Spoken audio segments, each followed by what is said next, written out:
या चलाने के लिए उनका प्रयास था, उनमें उन्होंने कह रखा था कि किसी भी जाति का गांव का रहने वाला जिसका शहर में रहने के लिए ठौर ठिकाना नहीं है और वो पढ़ना चाहता है वो इस हॉस्टल में रहेगा, चाहे उसकी जाति कुछ भी हो। तो मैं जब 1979 में नागौर की किसान छात्रावास में गया, उस समय सिर्फ दो ही जातियां, एक तो शेड्यूल कास्ट के बच्चे नहीं थे और एक राजपूतों के बच्चे नहीं थे। और उसका कारण था कि उस समय राजपूतों ने अपनी अलग से अमर छात्रावास बना रखी थी।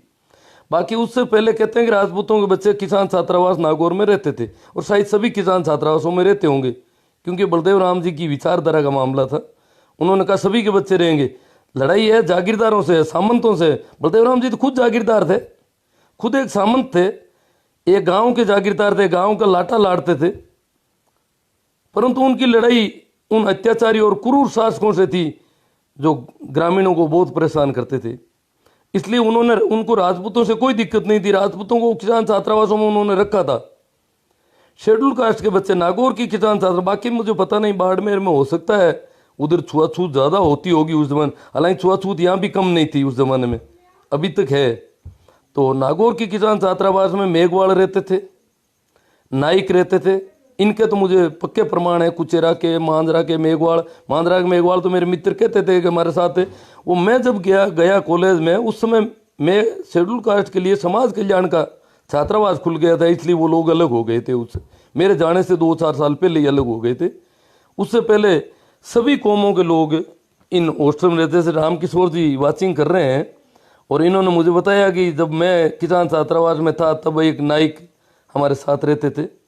तो मतलब जातिगत भेदभाव से ऊपर उठ करके गाँवों में छुआछूती हो सकता है, तो उन्होंने कहा भाई थोड़ा अलग बैठ जाओ, खाते वक्त, खाना खाते वक्त थोड़ा अलग बैठ जाओ, बाकी रहेंगे सभी बच्चे इस हॉस्टल में। तो याद आ रही है रामदान जी की, आनी चाहिए। उन लोगों की बदौलत है। असल में मेरी तो मानना यह है कि हमारा जो भी एजुकेशन है, ये भारत का विकास और भारत का विज्ञान और भारत का जितना भी विकास हुआ है उसमें 90% से अधिक योगदान अकेले लॉर्ड मैकाले का है।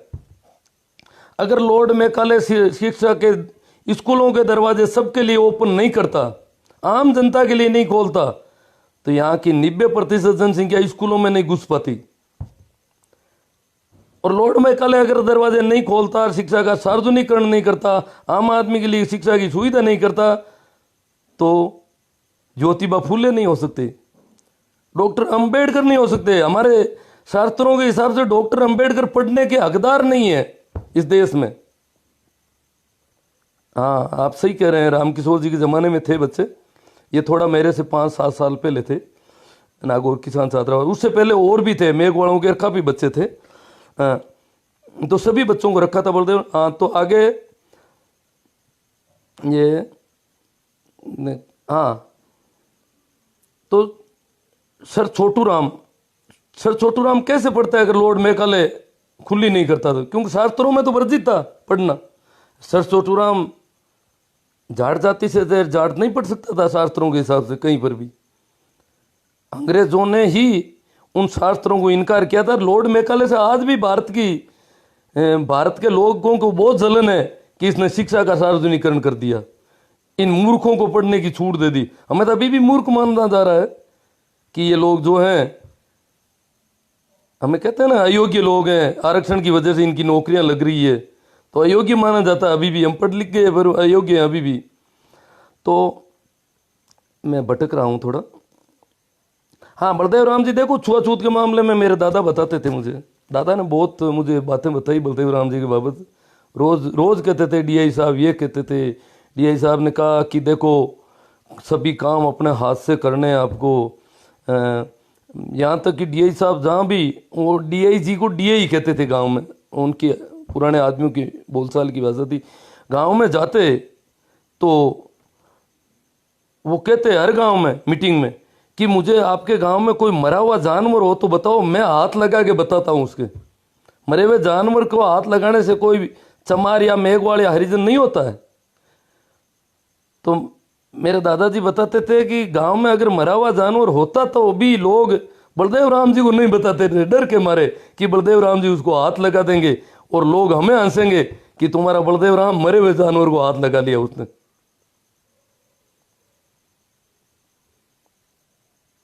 शास्त्रों में मनुस्मृति में मिस्टर समंदर सारण, शास्त्रों में मनुस्मृति के हिसाब से एजुकेशन वर्जित है, सभी शास्त्रों में। रामचरितमानस भी कहती है एजुकेशन वर्जित है। रामचंद्र चरितमानस में तुलसीदास कहते हैं कि अधम जाति को विद्या देई, और जैसे आई को दूध पिलाई। जैसे सांप को दूध पिलाओ तो वो जहर नुकसान करेगा, सांप तो आपको ही नुकसान करेगा अगर दूध पिलाओगे तो। इसी प्रकार नीची जाति के लोगों को अगर विद्या दोगे तो बस सांप को दूध पिलाने के बराबर बताया उन्होंने।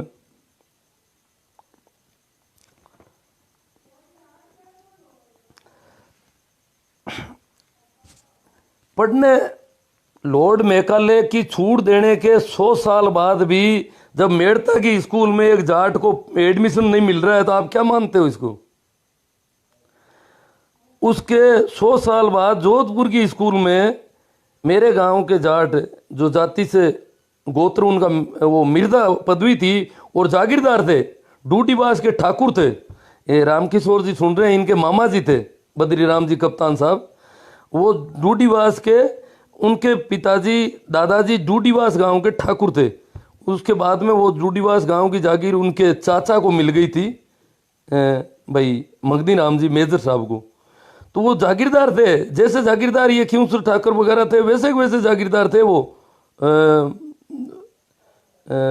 बद्री राम जी। और बद्री राम जी कहते हैं कि जोधपुर की स्कूल में एकमात्र मैं नीची जाति का आदमी था, पूरी स्कूल को छानबीन करके, जबकि वो जागीरदार के बेटे थे, कोई छोटी जाति नहीं थी। जोधपुर जाने की औकात ही क्या थी? आम जाट जोधपुर जाकर के कैसे पढ़ सकता था उस जमाने में? पेट में रोटी नहीं मिलती थी, खिचड़ा खाने को नहीं मिलता था पूरा, जोधपुर कैसे जाएगा बेचारा? परंतु वो जागीरदार परिवार से थे, इसलिए उनका जोधपुर में आना जाना था, जोधपुर में उनका निवास था। सरदारपुरा में जितने भी पूरे मारवाड़ के जागीरदारों के रहने के लिए कोई छोटे छोटे ठिकाने थे, जैसे अभी दिल्ली में जोधपुर हाउस होता है ना, वैसे सभी के हाउस थे। नागौर में भी भाखरोद के मिर्दा का नोरा था, मिर्दाओं का अलग से नोरा था कि मिर्दा लोग जाते थे तो उस नोरे में रुकते थे। इस प्रकार ये जागीरदार थे और उनकी भी हालत थी, तो आम जाट क्या पड़ेगा? तो बलदेव राम जी की बाबत एक और छोटी सी बात बताता हूँ। शिनोद के एक मेरे रिश्तेदार है, उन्होंने मुझे बताया, मैं इन ऐसी बातें पहले पूछता रहता था, आजकल तो मैं सुनता नहीं हूँ ज़्यादा, इसलिए पूछ नहीं पाता हूँ किसी से। तो उनसे मैंने पूछा कि आपने बलदेव राम जी को देखा क्या? मैंने बलदेव राम जी को सुना है, मैं छोटा था, पर उनकी बात मेरे बेटी इसलिए नहीं कि मैं पढ़ना चाहता था, मैं भाग जाता था घर से कि मैं पढ़ूंगा कहीं जा कर के, पर मेरे पिताजी पकड़ के ले आते थे कि यहाँ काम कौन करेगा, खाएगा क्या पढ़ेगा तो, और ज़बरदस्ती मुझसे काम करवाया जाता था। और फिर खेतों में हल चलाना और सारा काम करना पड़ा, क्योंकि अगर पढ़ने जाऊँ तो फिर घर में अनाज कम पड़ जाएगा। काम कम होते ही रोटी के लाले पड़ जाते थे। काम करने वाला आदमी अगर पढ़ने जाएगा तो काम कौन करेगा? इस प्रकार वो कहते हैं मैंने बहुत भागदौड़ की कि मैं पढ़ूंगा, पर मेरे पिता ने पढ़ने नहीं दिया मुझे। और वो कहते हैं कि जब बलदेव राम जी मेरे गांव के मीटिंग कर रहे थे, गांव पूरा इकट्ठा हो रखा था, मेघवाड़ भी थे, एक कोने में, एक साइड में बहुत दूर, बाकी लोगों से दूर खड़े थे। तो बलदेव राम जी ने पूछा कि भाई आप लोग इतने दूर क्यों खड़े हैं? तो बोले कि बाप जी हम तो मेघवाड़ हैं। बोले क्या हो गया मेघवाड़ हो तो? डरने की कोई जरूरत नहीं है, तुम मंदिर में घुस सकते हो, आज मेरी मौजूदगी में तुम मंदिर में घुसो, तुम्हें कोई मना नहीं करेगा। इस प्रकार की बात भी बलदेव राम जी ने उस समय उस सिनोद गांव में कह दी थी। वो अभी भी जीवन राम जी जिंदा है, उनसे मेरी बात हुई है थोड़े महीनों पहले ही। तो जीवन राम जी बता रहे हैं कि मैंने कहा फिर क्या किया, मेघवाड़ घुस गए मंदिर में? कि नहीं, मंदिर में नहीं घुस गए। मेघवाड़ों को लोगों ने ईश्वरों आंखों में समझा दिया कि ये तो अभी चला जाएगा, मंदिर में घुसेंगे तो यहाँ कहाँ रहेंगे, गांव में रहना था उनको, इसलिए उन्होंने तो ऐसा नहीं किया। पर बलदेव राम जी ने अपने मुंह से जरूर वो ये बात कह दी थी कि किसी से डरने की जरूरत नहीं है, तुम और ये बराबर हो सभी, ये बात उन्होंने कही थी। तो अब बलदेव राम जी के नाम से जो नागौर में नागौर की महाविद्यालय का नामकरण हुआ है, उसमें बहुत बड़ी रकम दी। उस समय कैबिनेट केंद्रीय मंत्री थे उनके बेटे रामनिवास जी, और उन्होंने योगदान भी दिया सर एजुकेशन डिपार्टमेंट को, सरकार को करोड़ों में रुपये दिए और बलदेव राम जी के नाम से उसको करवाया। अभी माडी बाई के नाम से कॉलेज करवाई बलदेव राम जी की वो पत्नी के नाम से, तो तब भी लगभग 10 करोड़ रुपये उन्होंने योगदान दिया उस कॉलेज में और उसके नाम करवाया। भाई इनके नाम होनी चाहिए, होनी भी चाहिए। बलदेव राम जी के परिवार से अगर 1 रुपया भी नहीं मिलता है तो उनके नाम होनी चाहिए। ये तो ठीक है उनका जागीरदार परिवार था, सक्षम था। उस समय भी उन्होंने अपने बेटे रामनिवास जी को लंदन बैरिस्टर पढ़ाया था, बाहर पढ़ाया था। उस समय सक्षम परिवार था उनका थोड़ा। जैसे मैं जहाँ नारवा में रहता हूँ, जिनकी मैं बात कर रहा हूँ अभी आपको, भाई श्री राम जी सो, जिनको ठाकुर ने परेशान किया था, कि अभी नारवा में कभी बात कर लेता हूँ तो बच्चे तो राजी होते हैं। मैं तो बलदेव राम जी की जयंती पर सारी बातें करता रहता हूँ स्कूल में। तो श्री राम जी सो के बाद में बात की तो कुछ बुढ़े लोग थे, वो कह रहे थे वो श्री राम जी तो श्री राम जी थे, वास्तव में उन्होंने तो बहुत किया बहुत किया। और अब उनके पीछे कुछ नहीं है, क्योंकि उस आदमी ने कोई धन थोड़ा ही कमाया था जो पीछे कोई मेल मालिया हो जाएंगे। श्री राम जी ने लोगों के लिए, भाई तुम तो खेतों में काम करते थे, वो सुनवाई में पेशियों में घूमता था। वो तो जीवन यापन भी उनका बड़ा मुश्किल था। तो श्री राम जी के पास तो ऐसा कुछ था नहीं ना धन माल, तो ताकि उनकी औलाद जो है बहुत बड़ी पार्टी हो गई। बलदेव राम जी जागीरदारी की वजह से थे। जैसे मेरे गांव में जो जागीरदार थे मंगनी राम जी, उनको मुआवजा मिला था जागीरदारी पूरी जमीन का उस गांव की का, बाकी जागीरदारों की तरह। इसी प्रकार इनको भी मिला था। हाँ, तो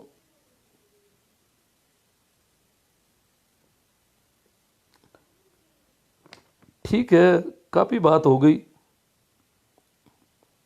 आप लोगों ने सुना। आप लोगों से एक बार मैं फिर निवेदन कर देना चाहता हूं कि इस वीडियो को ज़्यादा से ज़्यादा लोगों तक शेयर करें। हमारे गुरु, हाँ बढ़िया बात है। हाँ, और कोई एक क्वेरी हो किसी की छोटी मोटी तो कर सकते हैं।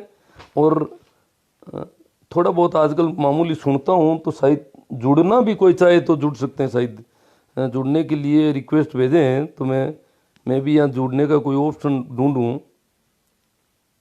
मुझे नहीं लगता कि किसी मित्र की कोई क्वेरी है ऐसी जो मेरे से बात करना चाहे इस बाबत। ज़्यादातर इस विषय को मैंने जितना छूना चाहा था छुआ है। एक बार और कह दूं कि जिन लोगों ने शिक्षा के लिए अलग जगाई है, जिस गांव में भी, कई गांवों में हुए हैं उनके, हाँ आपके क्वेश्चन ले लेंगे। आप लिख के भेज दो तो अच्छा रहेगा।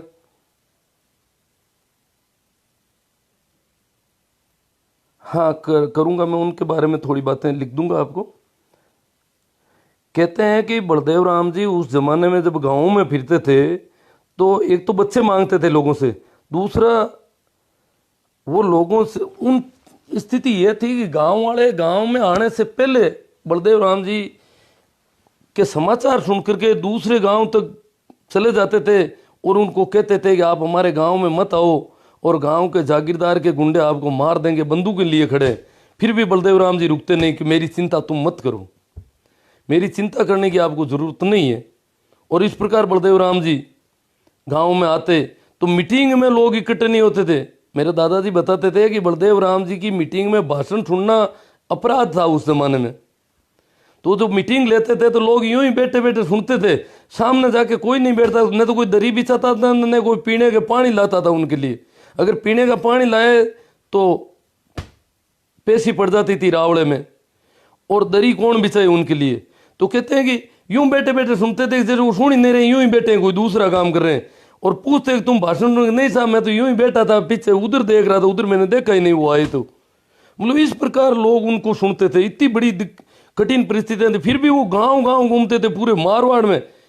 उनको उनके दो काम थे, सरकार की तरफ से भी था कि इनको समझाना है भाई जनता को कि जो डाकू है गुंडे हैं उनके बारे में मुझे सूचना दो, डाकुओं का उन्मूलन उनका मुख्य कार्य था, सरकारी काम भी था। साथ साथ शिक्षा और जन जागरण, कुरीतियों के बारे में बड़े जमकर बलदेव राम जी ने मेहनत की। गांव में उस समय कला जत्ते आते थे, गीत गा करके समझाते थे लोगों को मृत्यु बोझ के इनके बाबत। और लोग कहते थे कि बलदेव राम जी ने कहा, फिर भी उनकी बात भी वो लोग नहीं मान पाए कुरीतियों के मामले में। बहुत बड़ा कद था उनका। कुछ लोग तो कहते हैं उन्होंने ऐसा कहा ही नहीं, लोग झूठी बातें कर रहे हैं उनके। वो बलदेव राम जी मृत्यु भोज की मना थोड़ी करते थे। हालांकि उन्होंने खूब इसके लिए प्रयास किए थे। शिक्षा का निजीकरण, हाँ ठीक है। हाँ, रामकिशोर जी कह रहे हैं फिरौद में शिक्षा का श्रेय दादूपंती रघुनाथ दास जी को जाता है। एक और बता दूं मैं कि शिक्षा का जो अपने शेखावाटी और हरियाणा तक का इलाका है और लगभग नागौर में कुछ श्रेय आर्य समाजियों को ज़्यादा जाता है शिक्षा के लिए। इन लोगों ने मेहनत की, हालांकि वो एक पाखंड और अंधविश्वास में भी धकेल गए हमें। सर छोटूराम भी आर्य समाज से प्रभावित हो गए थे, बलदेव राम जी भी थोड़ा बहुत हो गए थे, और मूलचंद जी आर्य, तो हमारे मूलचंद जी आर्य ही थे।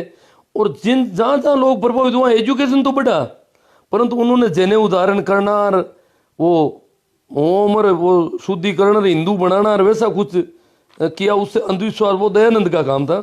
बाद में सर छोटूराम ने भी इनकार कर दिया, भगत सिंह ने भी इनकार कर दिया आर्य समाज को, सभी लोगों ने आर्य समाज को इनकार किया बाद में, क्योंकि उनको पता चल गया कि ये पाखंड भी फैलाता है। बाकी एजुकेशन में उनका भी बहुत बड़ा योगदान है, सबसे ज़्यादा योगदान है। अगर शेखावाटी का जो ज़्यादा एजुकेशन हम देख रहे हैं उसका श्रेय आर्य समाज को जाता है पूरा ही।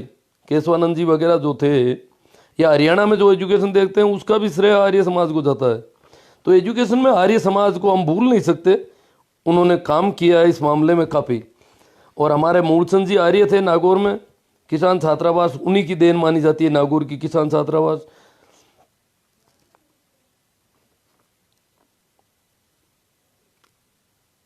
हाँ क्या है निजीकरण, हाँ निजीकरण की सुन रहे हैं सर, कई बातें हैं। मैं थोड़ा मारवाड़ की जो शिक्षा का, मारवाड़ क्षेत्र में शिक्षा कैसे हुई और जन जागरण, इसके इतिहास में गरीबों के लिए बलदेव राम जी गरीबों के लिए क्या करते। बलदेव राम जी के पास गरीबी उन्मूलन का कोई कार्यक्रम नहीं था। बलदेव राम जी ने मारवाड़ टेनेंसी एक्ट 1949 में करवा लिया था, और बाद में बलदेव राम जी हमारे जागीरदारों से संघर्ष करते करते मर गए थे। जिन मित्रों को पता नहीं उनको बता दूं कि पूरे मारवाड़ की जहाँ तक मुझे जानकारी है 95% जमीन राजपूतों की थी, 95% से ज़्यादा। कुछ जागीरें चारणों के पास थी, इक्का दुक्का यूं काफ़ी दर्जनों में हो सकती है वो, कुछ ब्राह्मणों के पास थी, और कुछ एक जागीरें राजपुरोहितों के पास थी। और मेरे हिसाब से पूरे मारवाड़ में जाटों के पास दो ही जागीर थी, एक तो कुचेरा के मिर्दाओं के पास, मिर्जास गांव था कुचेरा से थोड़ा हटके, और एक मेरे गांव के बाकरोद के मिर्दाओं के पास जागीर थी डूडीवास गांव। शायद इसके अलावा पूरे मारवाड़ में मैंने काफ़ी पूछा है, जाटों के पास 1 इंच भी ज़मीन नहीं थी, एक खेत नहीं था, बाड़ा नहीं था, घर नहीं था, रहने की कोई ज़मीन नहीं थी। जब जाट कोई मकान बनाने की बात करता था तो राज के कणवारी पूछते थे कि मकान के नीचे टाइर है क्या, ले जाएगा कैसे, क्योंकि यहाँ तुम रहते हो तो करसा हो, तुम तो ज़मीन तो तुम्हारी है नहीं। कल को जागीरदार कहते कि भाई निकलो यहाँ से, तो निकलना पड़ेगा, तो फिर मकान यहीं पड़ा रहेगा तुम्हारा, इसके नीचे कोई पहिए है क्या जो तू इसको चला के ले जाएगा तेरे साथ।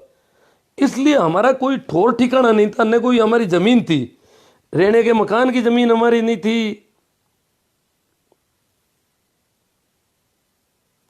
अब यार किसकी भूमिका है मुझे क्या पता, मैं क्या, ये जो झाकड़ा साहब पूछ रहे हैं किसकी भूमिका है इसको बनाने में, बलदेव राम मिर्दा कॉलेज नहीं, वीर तेजा जी का नाम करने में। सरकार ने घोषणा की है, सरकार ने आदेश किया है, तो ये तो सरकार की होगी, सरकार के आदेश के बिना तो कैसे हो रही है। हाँ, दबाव किसी ने बनाया, पूरी जनता ने बनाया, हनुमान जी ने बनाया, कितने लोगों ने बनाया, कैसा बना, या जनता के दबाव में, या इसलिए जनता को खुश करने के लिए उन्होंने नामकरण किया। ऐसी बेवकूफ़ी भरी बातें मेरे सामने करने की क्या औचित्य है आपका। मैं बात किसी और विषय पर करना चाहता हूँ। तो देखो, इस ऐसी आपको डाबड़ा कांड भी सुना होगा, कई कांड हुए थे बलदेव राम जी को मारने के प्रयास के। ऐसी कठिन परिस्थितियों में जिन्होंने शिक्षा का जन जागरण किया, सर छोटू राम जी को बलदेव राम मिर्जा लेके आए थे 1943 में जोधपुर। इसलिए सर छोटू राम, वहाँ जागीरदारी का मामला नहीं था जहाँ सर छोटू राम रहते थे, और सर छोटू राम खेती करने वाली और मजदूर दोनों कौमों के हिमायती थे। खेती और मजदूरी करने वाले जो लोग थे उन दोनों के हिमायती थे, और उन दोनों की सबसे बड़ी समस्या वो बताते थे मंडी और फंडी। मंडी जो दुकानदार था गलत तोलता था, वाट तोलने के मापदंड अलग अलग थे, लेने के और दूसरे दो।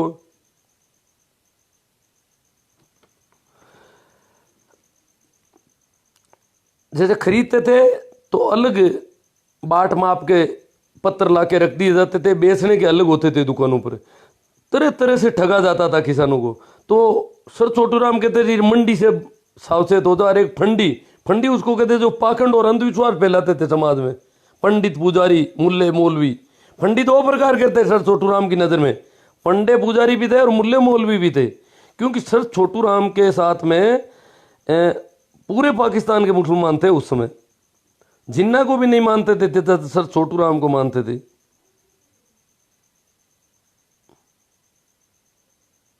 हाँ, जोधपुर में समझाते थे।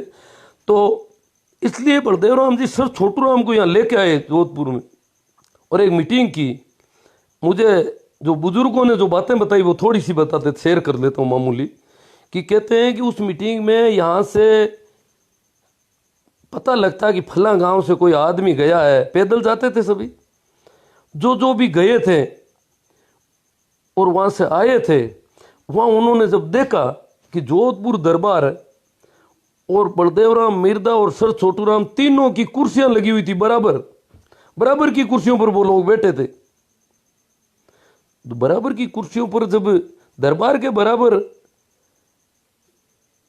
गांव के किसान को, जाट को बैठा देखा, तो लोग कहते हैं कि हमारे यूं अंदर बात समा नहीं रही थी। क्योंकि गांव के जागीरदार के आदमी से इतना डरते थे कि उसके पैरों में देखते थे, सामने नहीं देख पाते थे। दरबार के बराबर बैठ गए तो उनको भराया था, आंखें भराई थी, आंखों में आंसू आ गए और वो बोलने की स्थिति में नहीं रहेगी। क्या हो रहा है, क्या ऐसा हो सकता है? और जब यहाँ आकर के लोगों ने उनके घर जाके पूछा कि आप जोधपुर जाके आए हो, क्या देखा, क्यों, क्या हुई मत। दरबार के बराबर बैठे थे बलदेव राम जी और सर छोटू राम, दरबार बाब जी के बराबर कुर्सियों पर। अब लोगों को विश्वास नहीं होता जैसी बात कर रहे थे वो। और कहते हैं कि इतना यहाँ ये भी कहते थे कि मान को इतो भेड़ हुई, इतने आदमी इकट्ठे हुए कि पानी पीने को नहीं मिला वहाँ जोधपुर में, जहाँ वो मीटिंग थी सर छोटू राम और बलदेव राम मिर्जा की। और दरबार भी चाहते थे कि किसानों को जागृत किया जाए इन जागीरदारों के खिलाफ, क्योंकि जागीरदार दरबार से अलग बगावत कर रहे थे उस जमाने में। तो दरबार का और जो ये सर छोटू राम का और बलदेव राम का गठजोड़ कुछ इस प्रकार था। तो और तो मुझे लगता नहीं है कि कोई ऐसी, हाँ ठीक है, सत्य प्रतीत होती है, जैसा मैंने सुना है वैसी कर रहा हूँ मैं। तो कितनी सत्य है सुनता रहता था, पूछता रहता था, बात होती रहती थी। बताते थे कि सबसे ज़्यादा दुखी, मेरे जो बुजुर्ग बताते थे कि ये खेती करने वाले लोग सबसे ज़्यादा दुखी थे यहाँ पर।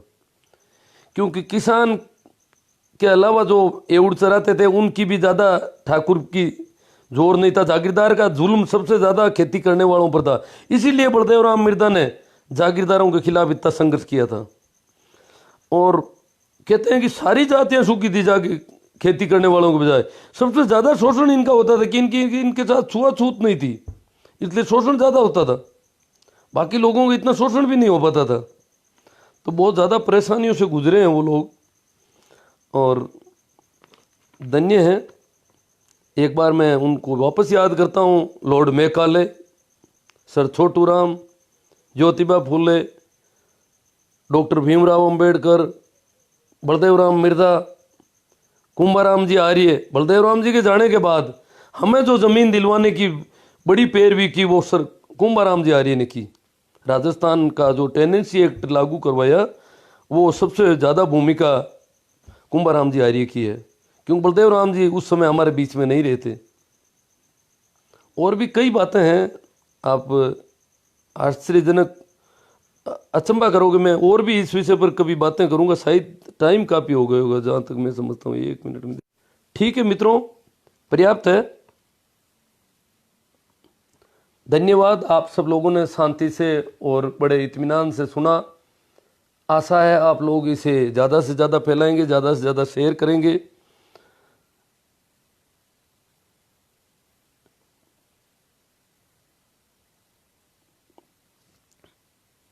धन्यवाद। एक बार फिर मैं आप सबको प्रणाम करते हुए, राम राम करते हुए आपसे विदा लेता हूँ। धन्यवाद। शेयर करना नहीं भूलें।